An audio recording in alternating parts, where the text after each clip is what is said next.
जय माता दी। आज हम आप लोगों को बहुत बढ़िया एक माता जी का गीत सुनाने जा रहे हैं। कैसा लगा बताइएगा। मैया दई दयक ललनवा दुनिया तनवा मारना, मैया दई दयक ललनवा दुनिया तनवा मारना। सासु तनवा मारई ससुर तनवा मारई, सासु तनवा मारई ससुर तनवा मारई। जेकरी मंगिया सेंदूर दनवा ऊ तनवा मारना, जेकरी मंगिया सेंदूर दनवा ऊ तनवा मारना। मैया दई दयक ललनवा दुनिया तनवा मारना, मैया दई दयक ललनवा दुनिया तनवा मारना।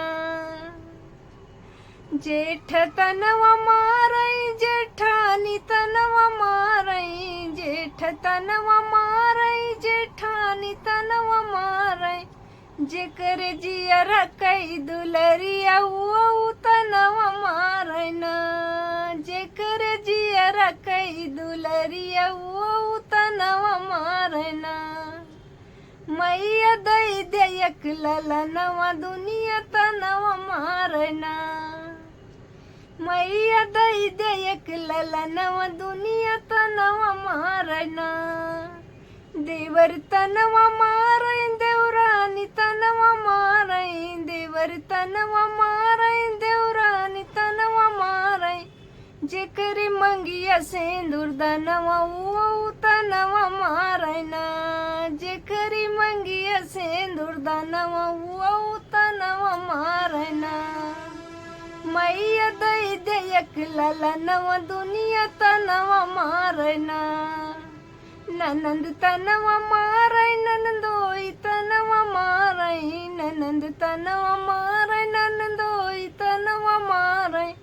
जेकर जियर कई दुलरिया ऊ तनवा मारना, जेकर जियर कई दुलरिया ऊ तनवा मारना। मैया दई दयक ललनवा दुनिया तनवा मारना, मैया दई दयक ललनवा दुनिया तनवा मारना। जेकरी मंगिया सेंदूर दनवा ऊ तनवा मारना, जेकरी मंगिया सेंदूर दनवा ऊ तनवा मारना। मैया दई दयक ललनवा दुनिया तनवा मारना।